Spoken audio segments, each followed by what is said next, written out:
आपण पुढच्या बातमीकडे एकनाथ शिंदेंच्या टीकेला प्रत्युत्तर देताना संजय राऊतांची जीभ घसरलेली आहे। दुसऱ्यांसोबत सरकार स्थापन केलं म्हणून टांगा पलटी करावा लागला असा निशाणा हिंगोलीच्या सभेमध्ये एकनाथ शिंदेंनी साधलेला होता।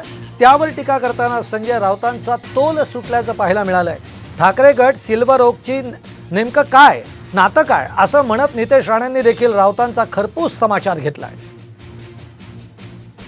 त्यांचा कच्चा निघाला, त्यांना मी म्हणालो तुम्हाला माझ्याकडून पाहिजे पाठवतो ज्योतिषी, कारण या ठिकाणी सरकार काम करतंय, सरकार सर्वसामान्य माणसाच्या सुखदुःखामध्ये धावून जातंय आणि म्हणून त्यांचा टांगा पलटी करायला लागला। मला महिला सक्षमीकरण आपण करतोय, बचत गटांना दुप्पट अनुदान सुरू केलं, सीआरपीचं दुप्पट अनुदान सुरू केलं। कोणाला उमेदवारी द्यायची त्यांच्या गटानं शिवसेना समजणाऱ्या हे भारतीय जनता पक्ष ठरवत आहे। याच्यावरून त्यांची लायकी काय आहे महाराष्ट्रात ते स्पष्ट होत आहे। सध्या शिंदे गट हा भाजपच्या रखेलीच्या अवस्थेमध्ये। मग सिल्वर ओकचे उभाटा नेमकं काय आहे ह्याची पण जरा विश्लेषण आम्ही करायचं का?